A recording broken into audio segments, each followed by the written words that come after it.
അങ്ങനെയാണോ?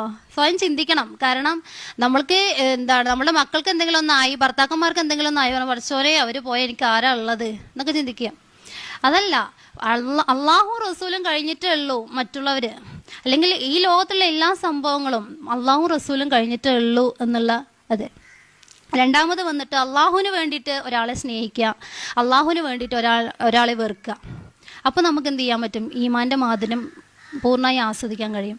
മൂന്നാമത് പറഞ്ഞത് സത്യനിഷേധത്തിലേക്ക് പോകുന്നത്. ഞാൻ പറഞ്ഞ കാര്യമാണ്, ദീനിൽ അടിയുറച്ച് നിൽക്കുന്ന ആ കാര്യം പറഞ്ഞ സത്യനിഷേധത്തിലേക്ക് പോകുന്നത്.